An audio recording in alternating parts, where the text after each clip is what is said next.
I do. Here for Maya Z. Hello. So glad that you could take the time to be with us. One of my questions is, you are steeped in therapeutic humor and laughter. You're a certified humor professional and a laughter yoga leader. What were you before all that?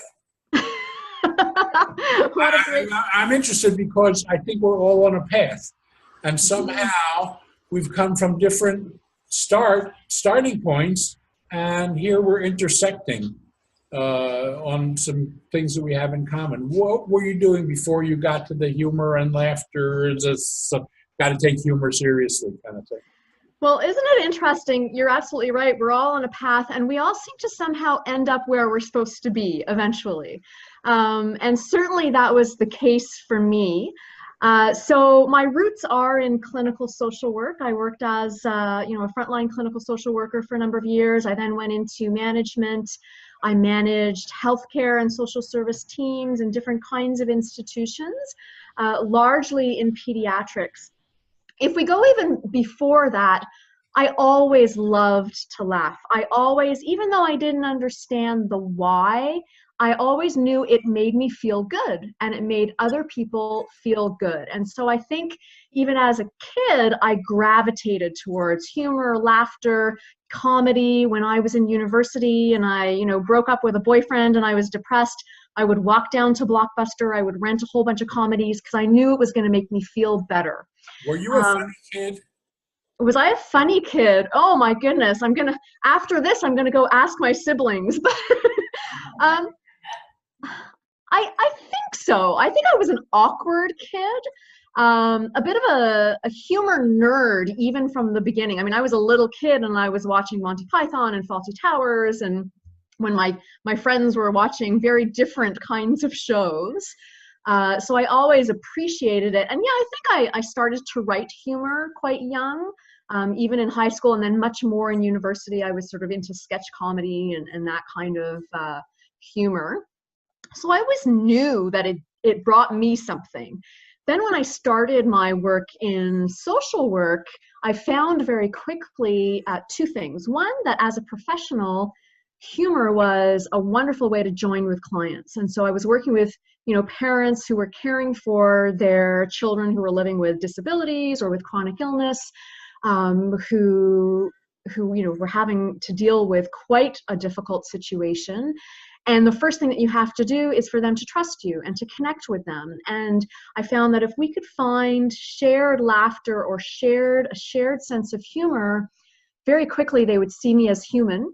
And I would see them differently as well. And so it helped me professionally. I also saw, you see parents in those situations of different levels of resilience. And it was always interesting to me, those families who were dealing with the most immense mental load and physical load caring for their children 24 hours a day, not knowing what was going to happen the next day, and yet were sometimes so incredibly resilient. And often those were families where there was laughter and there were people who had a sense of humor. Even in the darkest times, they would see the absurdity of, something that happened in the hospital or something that happened with their child, and they were able to connect with that.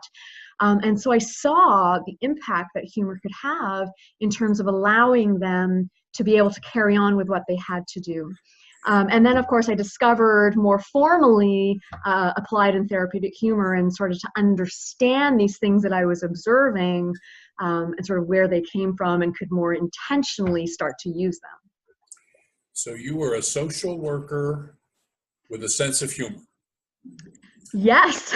And you found it. How did your colleagues react to that? Well, my first job was actually in child protection, and I was on the emergency investigation team in child protection. I think there's possibly very few jobs that are that stressful. I mean, we are seeing the darkest of society, the most vulnerable kids in really unbelievable situations. And for survival, we all had a sense of humor. Now, we didn't use it obviously in those situations with our clients, But our office, I mean, there was so much humor between our colleagues. And you know, you see that with emergency workers, you see that in emergency rooms, with those crisis kinds of teams. That is survival, you know, healthy, sometimes gallows humor done in private, but we would, you know, pull pranks on each other. We enjoyed each other as people, and that allowed us to do the work that we had to do and not be consumed by it. So we're aware of this idea of gallows humor, people who are dealing with I call the grisly side of life, whether they're first responders or healthcare, whatever it is. And we use a certain kind of humor to manage our own emotions, to discharge our own tension, to try to stay balanced. So that was the kind of thing that you were seeing with other professionals? Absolutely. To manage our own emotions, but also to bond with each other, because that is your essential support network. Other people can't generally understand what you're dealing with, but your colleagues do. And so anything that helps you bond with them helps you build that support network that you need. I want to ask you a question. We had a little test of the connection here a week or so ago to be sure that we could hook up with this. But I didn't mention this at all, and you're always welcome to say I don't want to go there. But do you think there are, were you aware of gender issues with you being a social worker and a woman with a sense of humor? Oh, what an interesting question. I love that question. I've actually thought more and more about that. You know, humor is also power, right? And not everyone is comfortable with certain people, women included, having that power. I've definitely had situations where I think I'm a little bit more reserved in how I use humor because I'm aware of that. I try to read who's in the room or who I'm with, and sometimes I know that that's not necessarily going to go over as well in a certain situation. And for sure, I would say that gender comes into play there. I'm going to say I'm also a visible minority, and so sometimes that comes into play, that there's kinds of humor that I will use, you know, at home with my family who are all of different colors and largely a strong female sense here that I won't necessarily use in other situations. You know, I think that's it. When we talk about the appropriateness of the humor that you're using and being able to adapt that, that definitely comes into play. What an interesting question. So you have a sense, you're sensitive about that. Yes, you have to be. You have to be. Of the image you project, so to speak, and humor plays a part of that. So you put on your humor in different ways, put on different humor hats in different circumstances, and sort of have to be careful about that to make your point and to be exactly validated. Yeah, thank you for answering that. We could do a whole day, you know, on that topic. I was interested. I was struck and impressed with your concern for caregivers, and you've done some work to understand caregiving and possibly the role of humor for caregivers. And how'd you get to that? How did that come up for you?